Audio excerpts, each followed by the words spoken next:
unforgettable. It's a great word because everything he's done, he's left his mark at every place he's been and everybody he's met. I think he's touched them and left something special with everybody. He was just that type of guy. He never tried to put himself up on a pedestal or anything like that. He just loved life. He loved life. And he lived life completely, like 100%.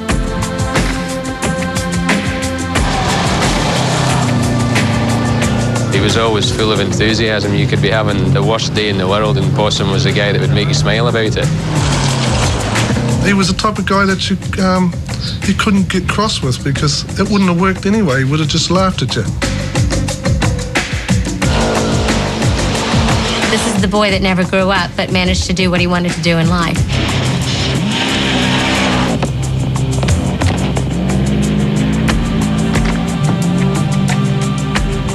He was never, to us, Possum Bourne the rally driver. He was always our brother. Peter. From an early age, he always liked anything that moved, had wheels, and one of his greatest collections was his Matchbox toys. He was so interested in wheels and things like that, his Matchbox toys were taboo and you just didn't take them because then you would be in trouble, he'd be chasing you around. As he grew older, he wasn't that keen on other sports. He played a little bit of rugby, but he was more interested in things with wheels. He'd rather stay home, drive the tractor. Ray and Peggy Bourne raised 4 children on their farm near Merrimeri, south of Auckland. Peter, on the left, was second oldest. Brother Neville had died when Peter was still a baby. Younger brother Jeff came next, then sister Deb, now living in England, then Christine, the youngest. Their brother's love of wheels always suggested a career in cars.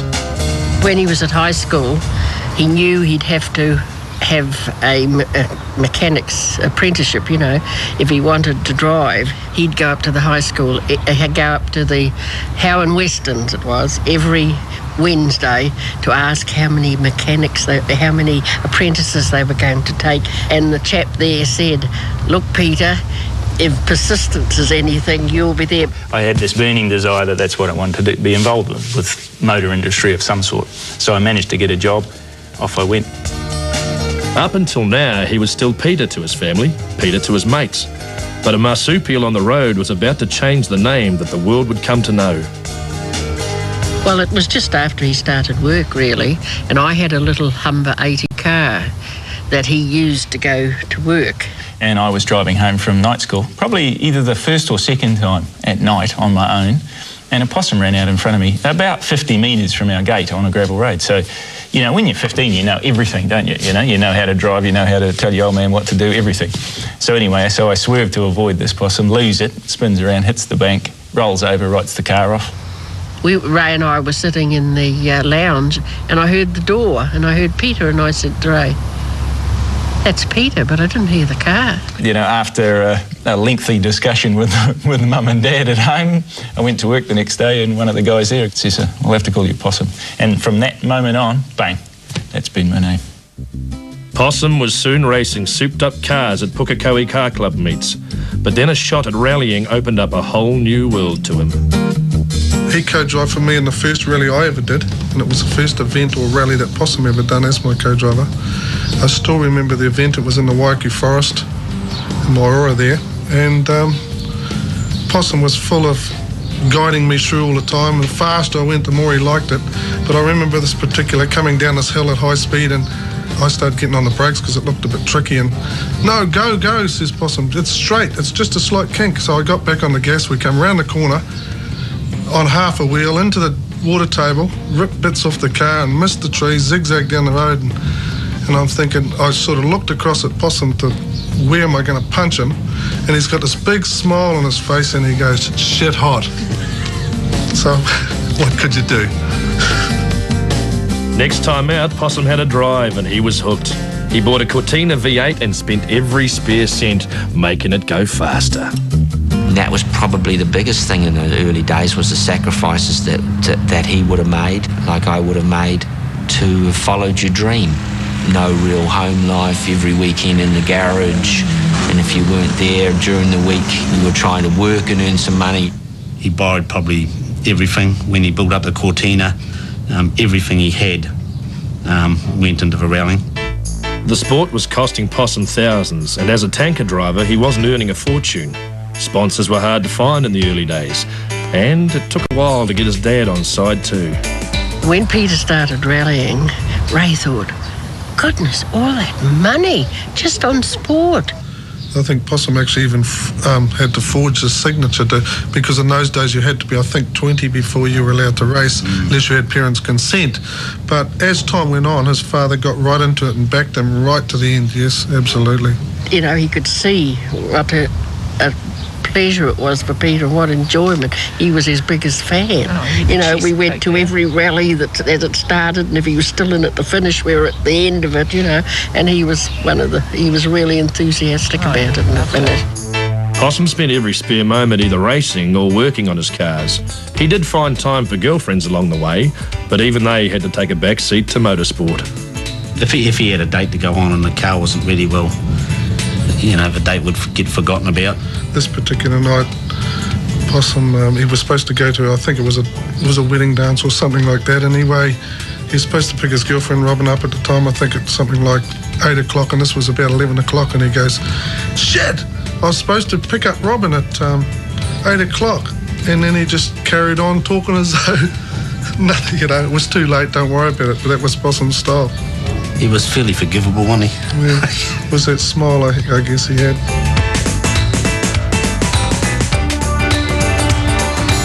I guess one of his biggest highlights would have been with the V8 Cortina in the Woodhall Forest, you know, going out and getting third place in one of his first major rallies.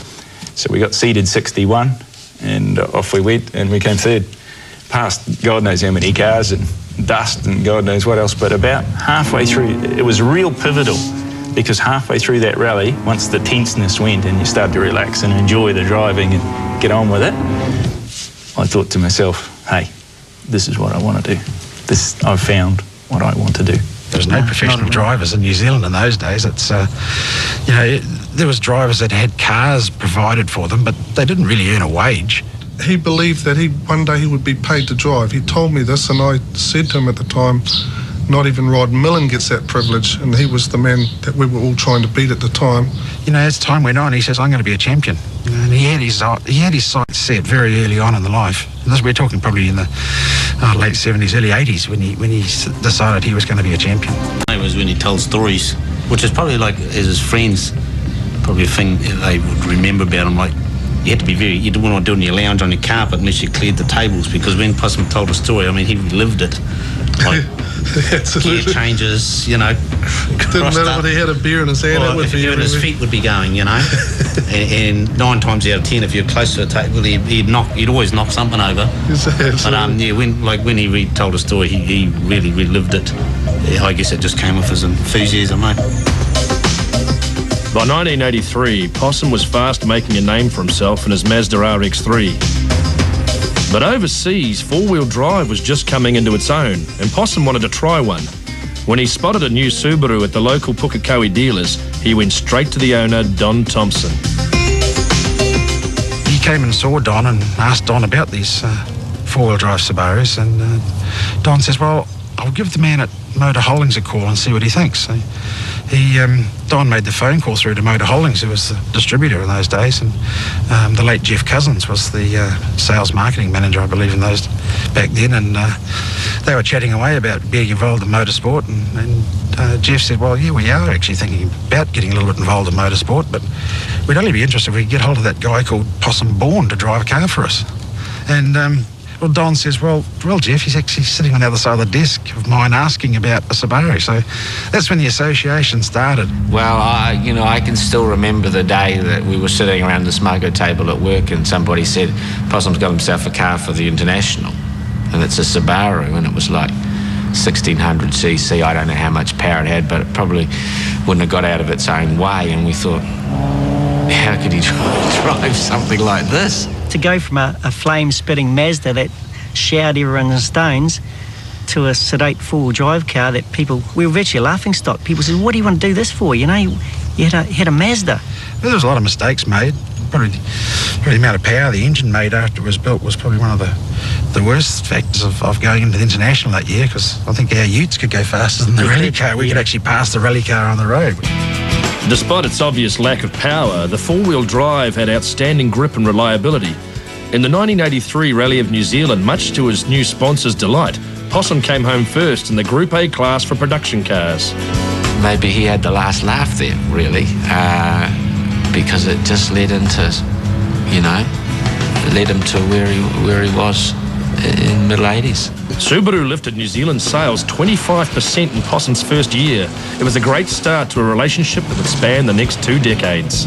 The Japanese are very loyal and reward people with their loyalty, and Possum was also very loyal to them. And you have to say that he did a fantastic job in this country and also in Australia to give that brand its awareness, and Subaru are where they are today through rallying.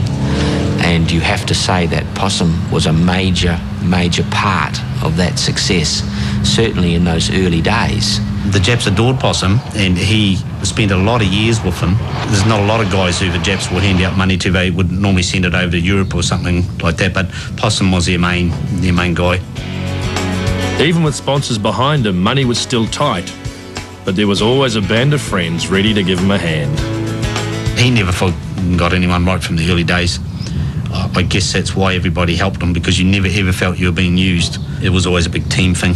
And to be a part of a team with Possum, it was something else, People sort of looked at you as crikey, I want to be in that team. And that's what we loved about it, It's something that not everyone had, but we were a part of it.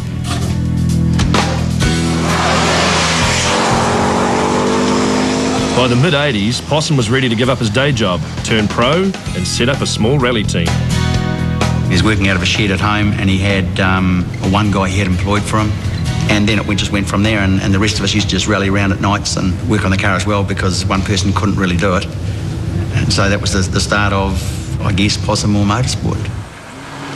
Possum's local success led to bigger things. In 1986, Subaru offered him a factory car to drive in the notorious East African Safari.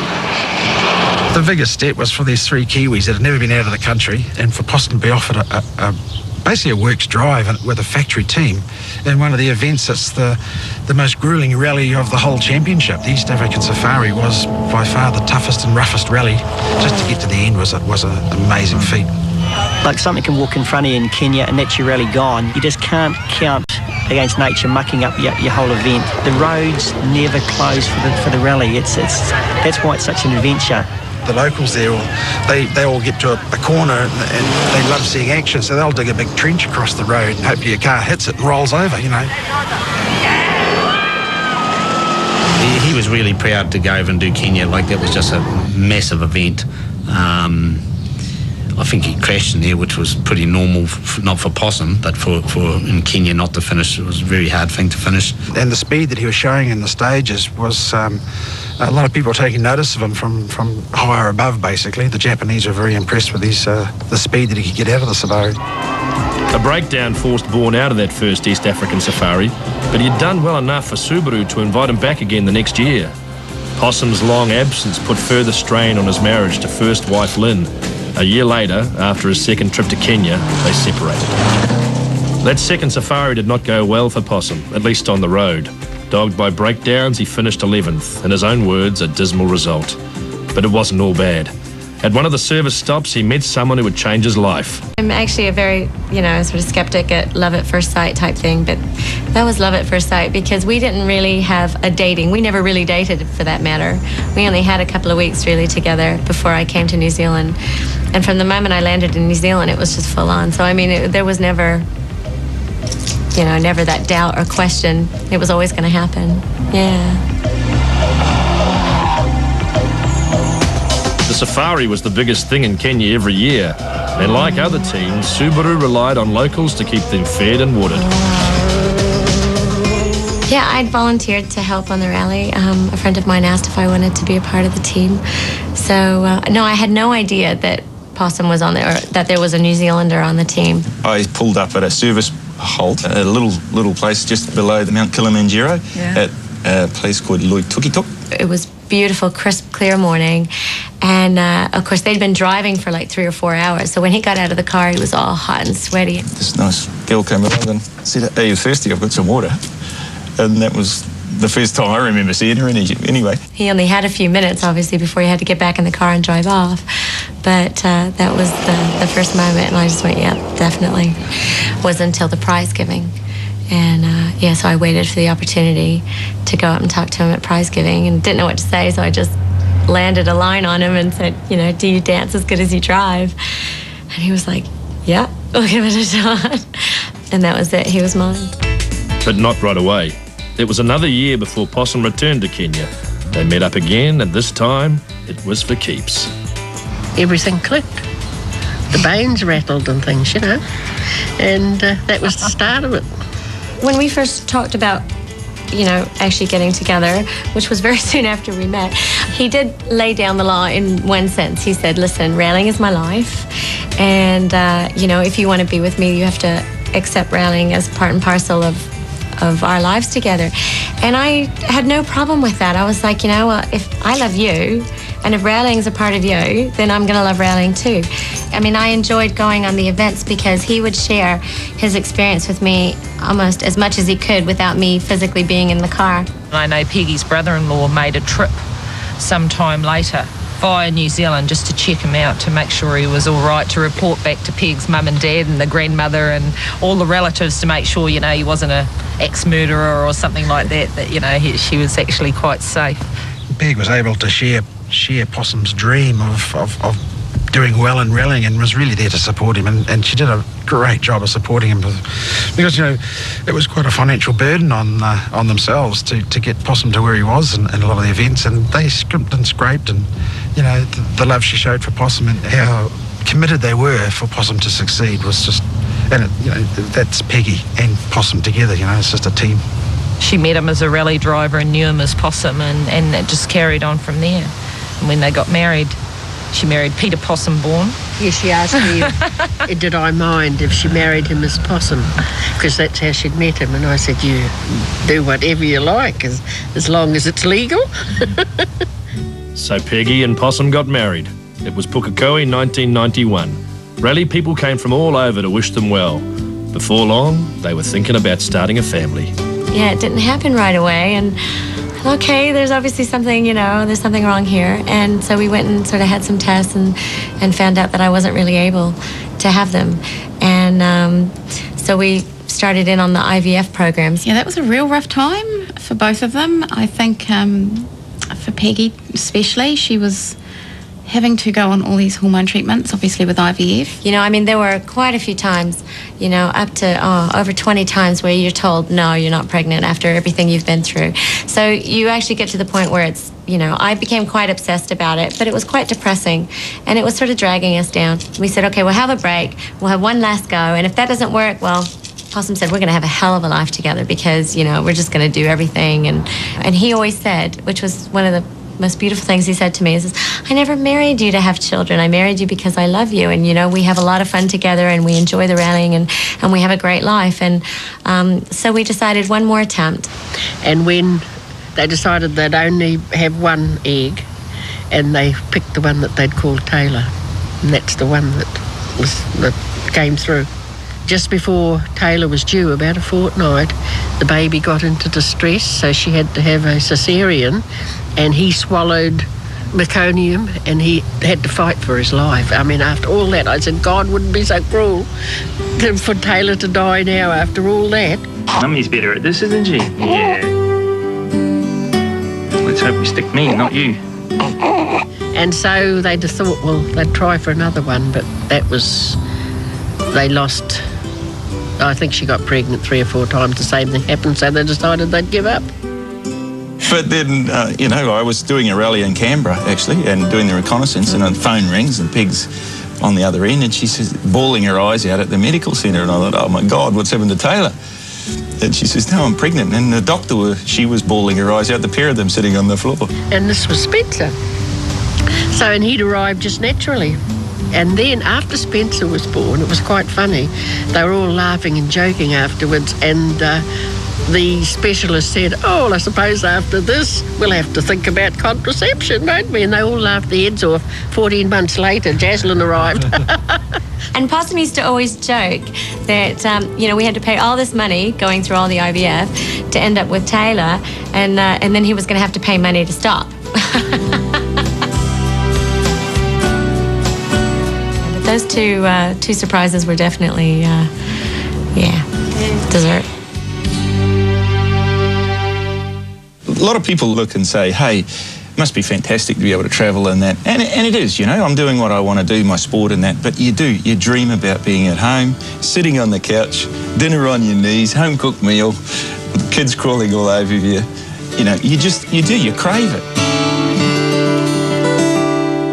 Daddy told me how to ride a bike with no training wheels, but I can do it now. He used to take me out to the motorbike track. Yeah. Daddy used to watch me jump on the trampoline.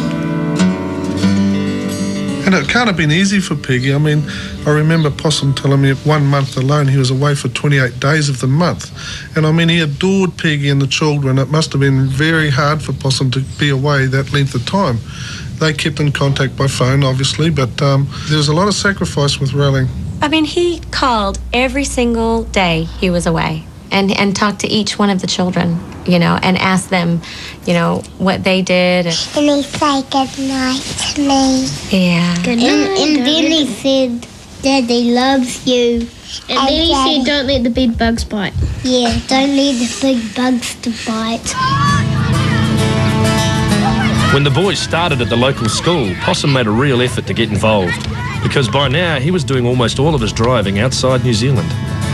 He always tried to work his schedule around, or I should not work his schedule around, is find out when he was free, when he was home. And then that's when he would sign up to do the things for like sausage sizzle at school. Everyone knew who he was, but who he was for us was a dad first. When we'd go out on a day outing, he'd cause a lot of distraction. It was part of having Possum as a dad. We'd know that there'd be kids coming up to us for autographs when we were supposedly going somewhere. It was quite uncanny. On several occasions we did have overnight camps and away camps, and he was able to come. There was this one where he went on school camp with me, and we went to this place where it had bunks. I was at the top bunk, he was at the bottom, and we walked to this water slide. You got to swim and climb back up the ladder. It was fun. Dad went in his togs too, and there was a big splash.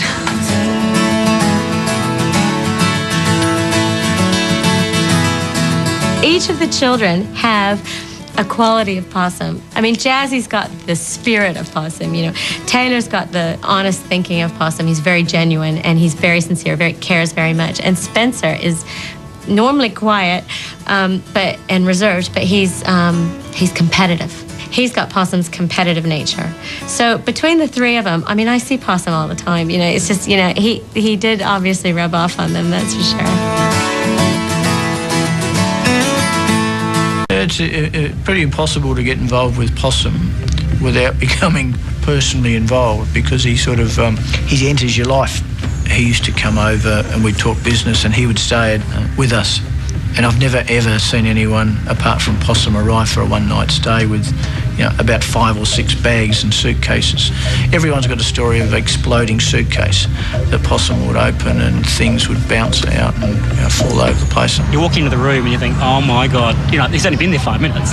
And he could make such a big mess so quickly. Another time to steer clear of him was when you had to check out of the hotel and get to the airport with about half an hour to spare. And you walk to his room and say you've got to drop off something to him in his bedroom, and he hasn't started to pack yet. He's on the phone and he's walking around picking up things to try and throw them in the suitcase, and there's just... Australia was fast becoming a happy hunting ground for Possum. His shoestring private entry finished 4th behind the big overseas drivers in the 1990 round of the World Rally Championship. That result convinced Subaru Australia that Possum should be driving for them. Why Possum? Well, the simple reason is we wanted the best. And we don't go rallying to come second. We go rallying to win. And to do that, you need the best, and Possum was quite simply the best. He was obviously someone who presented himself very well to Subaru. He was very interested in coming across here and doing the series. And as it turned out, it was an incredibly wise choice. Possum's international career was forging ahead. But back home, his father, Ray, always a tower of strength, was battling serious illness. Peter always felt that Dad could do anything. Nothing could beat Dad. Dad would always fix it. And when he got sick and when he got cancer, Peter just couldn't believe that something like that could beat Dad. He found it quite difficult to come and see Ray all the time because he couldn't believe that, something like that could beat it. Dad could always, fix things. And once his dad was gone, he said he felt incredibly alone because all of a sudden he was the oldest boy in the family, and he therefore took on that mantle. And he really, really missed his dad. In '92, engine failure denied Possum a placing in the Rally of New Zealand, but he drove so well he was invited to compete in the Asia Pacific Championship. His car would be prepared by ProDrive, the Subaru Works rally team. Things were on the up because, he'd finally got a drive with a factory team that was based in Europe. All he had to do was basically turn up, test the car, do the pace notes for the rally, and then drive in the event. '93 was a busy year for Possum, now contesting Asia Pacific events in addition to the Australian Rally Championship. We have 350 metres to a mud hole, keep right maybe. It was also a year that highlighted a key relationship in any rally team, the one between driver and co-driver. In Possum's case, his co-drivers became great mates and trusted friends. Jumps, 50 rough jumps. The relationship in rallying between the co-driver and a driver is, Ari Vartanen once explained it was the most important relationship in your life, possibly besides your marriage. Blind 4-5 left. Like you're sitting there in a pace noted rally and you're putting your life in the co-driver's hands and the co-driver is putting their life in your hands. So it's a trust situation. When you're a co-driver in a rally car is a bit like an onboard secretary. You take care of everything else peripheral and the rally and everything, and the driver's just got to think about driving the car fast and not bending it most of the time. Long 5-6 right, open 40, turn 3-4 left. I thought I was a useless co-driver. Possum actually thought I was actually all right at it. He could never understand how I could sit there and read these corners out because you literally had your head down and you had thousands and thousands of descriptions, and I could never figure out how he could possibly take it all in. There's no one better to work with. Like I've been in rallying for a bit over 20 years and been with a lot of really good top drivers, and Possum was easily the best. I felt like just doing the rallies and being Possum's co-driver, I felt like I'd made it to the top. In the early 90s, Possum's co-driver was Roger Freeth. They were a formidable team, both on and off the road. You've got two completely different people. You've got Possum, the rugged Pukekohe guy from way out in the Wop-Wops, and you've got Rog, who had a brain and a mind like a scientist, really. He was very, very intelligent, but he was also very funny. They worked just amazingly as a team, yeah. 150 right, 8 over the crest, 50. Can we keep it on the road, or do you want me to drive? Left 8 over the crest, 60. I'm just checking if you're awake. Thanks very much. Left 8, 70. We get along reasonably well, and I think that's probably one of the most important things. If you spend days in Africa, weeks in a car with somebody, you've got to get along with them. If you don't, you're wasting your time, even if they are good at their job. How many people earn their living at doing something they enjoy? And I think I'm one of the lucky ones that do that. And Roger is the same opinion. The Mad Doctor and the Marsupial, it was just what a combination. But they hit it off really well, and Possum always said he was one of the best co-drivers he ever had, yeah. In 1993, they were on their way to win Asia Pacific, which was fantastic. That was the biggest break for both of them as rally drivers and co-drivers. And 93 was going to be their year, really. But in the third stage of the Rally of Australia, the car smashed into a roadside gum tree. Possum was unhurt, but his co-driver and great mate suffered critical injuries. I think I was a few cars behind him on the road, and I remember going past a crashed car and thinking, far, that's, you know, a big accident and incredibly bad. I was waiting at the end of the stage, and of course we're just sitting there in the truck making sure he comes out. And they didn't come through, and we got a call at about 2 o'clock to say they had an accident. Nobody in the crew then was aware of how critical the Roger's condition was then, and he was obviously airlifted to hospital. I believed he had cracked ribs, and I remember bawling in the car because I'm not good when other people hurt themselves, and I thought, oh my God, that must really hurt. So yeah, we drove back to Perth, but unfortunately in that time Roger died already, so yeah, that was very hard. That was terrible. That was such a terrible loss for him too, because apart from being his co-driver, he was his best friend. They were such mates. He really struggled with that because it was something that was out of his control, and something he couldn't fix and make everyone happy, because Possum was really much into making things right for everyone. It wasn't his fault.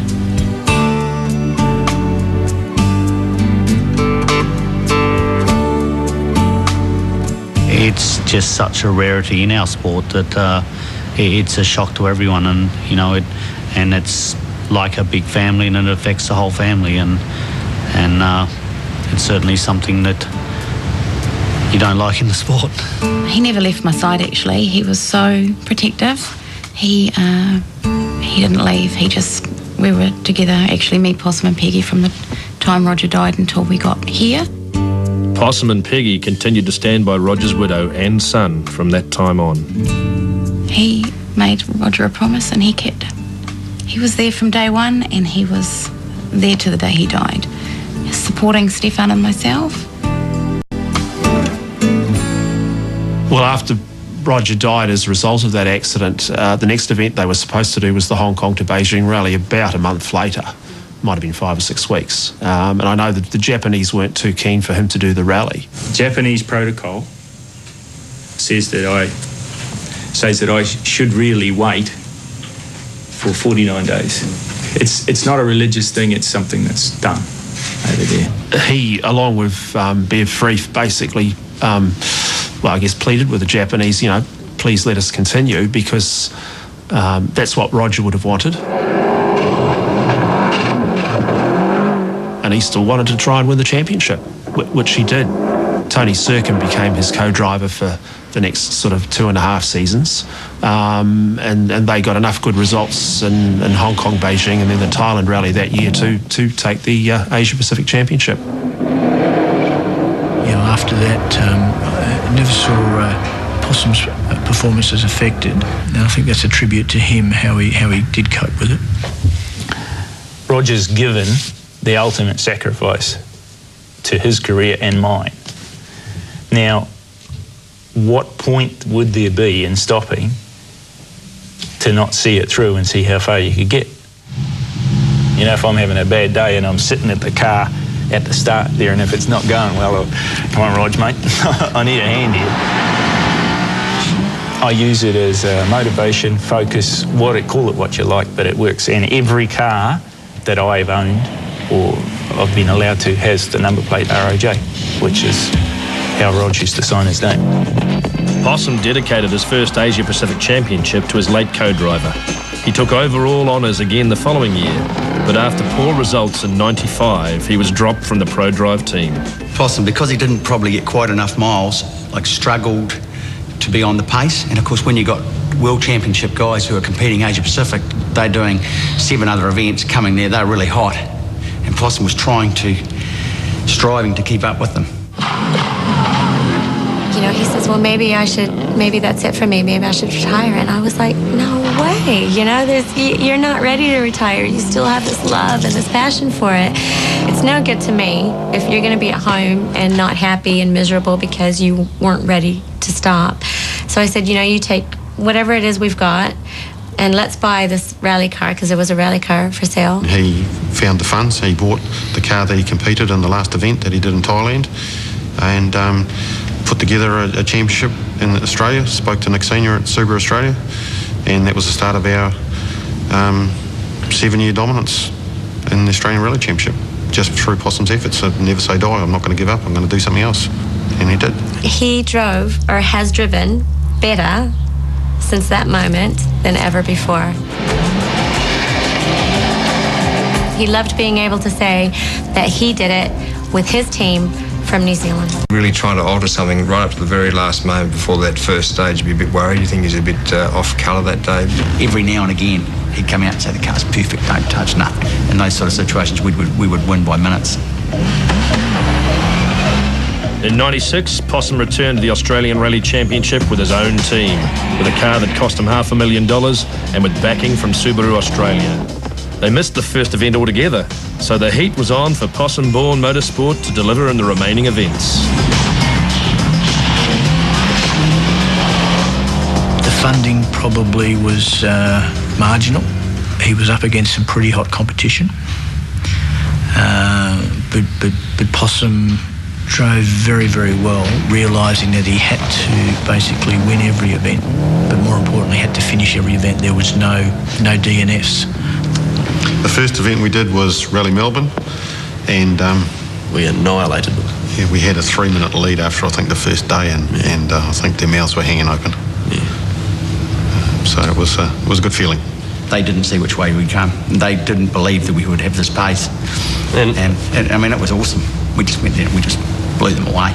And then we did it the following year, and then the following year. But a lot of that came from Possum's experience at the World Championship level. You know, he brought that to Australia, and he was a step above everyone else, really.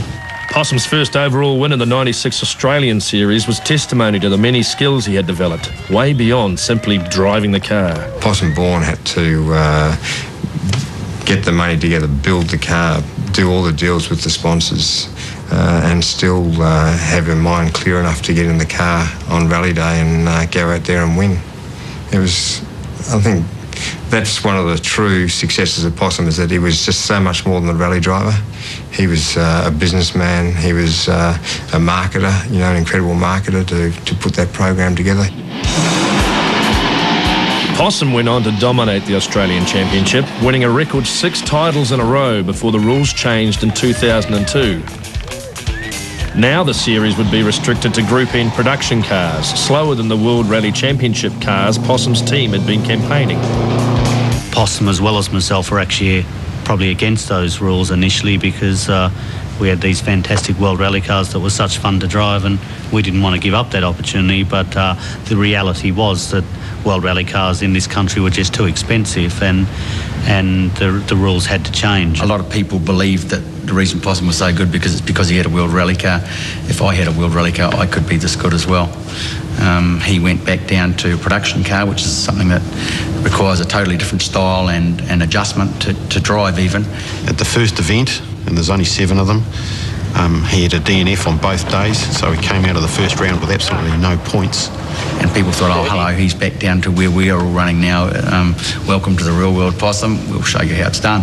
You know, everyone started to write him off, and of course, if there was anything that Possum loved, was a challenge, and when it really got to him. Short 6 left, 60. We were confident we could do okay, even though we'd got behind the 8 ball a bit by getting no points, and went on and virtually won every event after that, you know, for the rest of the year. So, I mean, both of us had the attitude that we're only here to win and we're going to do that.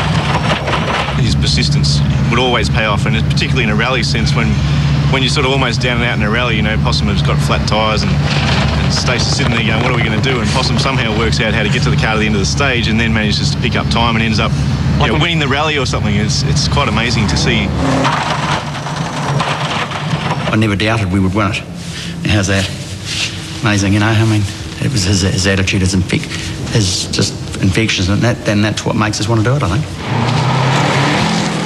It's a tribute to the team that never said die, you know, that at the start of the year when it was all not going well and the cars were out of development and not fast enough, everybody didn't give us a chance. But if you keep fighting, you keep plugging away, you get a bit each time, it's amazing what will happen. I like winning any time, but winning with Possum was just always so good. Like he's always smiling anyway. You see any photo of him, like he's really not smiling, but the beam when we win is just unbelievable. Having amply demonstrated his skills in Group N, Possum persuaded Subaru to take on the European manufacturers and enter a team in the production class of the World Rally Championship. After the pro drive years in the early 90s, Possum never gave up hope that he would be back in the factory car. And when the production World Rally Championship came up, that was the ideal fit for him. And he worked so hard and to get the support from the factory, and he put the sponsors and the team together. A whole new world had opened up for Possum, and finally a chance to confirm his reputation on the international scene. He was so excited. It was everything he ever dreamed of, and this was going to be his year, and he was so excited. He's just like a little kid that just gets, a toy for the first time. This was his own baby to go and do the Group N production World Championship, and I just know how excited he was. There is absolutely no doubt in my mind that he would have won the production Group N World Championship. It was the best. I mean, whether we'd win or not or whatever, but to compete, to experience, it felt like we'd made it. That was it. We were part of the World Championship. Yeah, I think he would have won the World Rally Championship. He was an incredible competitor. He had a great passion for what he was doing. After the New Zealand round of the 2003 World Championship, Possum was preparing for a hill climb near Wanaka when he was seriously injured in a road accident. He died 12 days later. No one wins 7 championships in a row and is forgotten. No one comes into people's lives like Possum did and is forgotten. He will be incredibly sadly missed from so many aspects of the sport in this country, for his character, for his input into the sport, for his professionalism in trying to raise the standard of the sport all the time, and it makes you tired thinking about it. Like, his enthusiasm and push for everything he did was incredible. I think we miss 10 o'clock every morning. Possum used to come in before he went to his office up the road. He'd come in here at 10 o'clock and he'd swan. Well, that's only because he just got out of bed. Yeah, true. But he'd swan in and he would talk to all of the staff, but he'd just draw them in. And it was terrible from my point of view, trying to get people to do work. And for half an hour, everyone stops work and chat with Possum. But I mean, that was fantastic. He just had that way with the staff but with everyone. He was such a great guy to work with. He was your boss, but he was your mate. I think if anyone asked me what my life was like with Possum, I would liken my life with Possum to that of a rally car, because a rally car is fast, it's exciting, it's scary, it's sideways, it's stand on it, it's out wide, cut the corner, but it always ended up with aiming for the podium. It's like, it was just, that was my life with Possum. A rally car.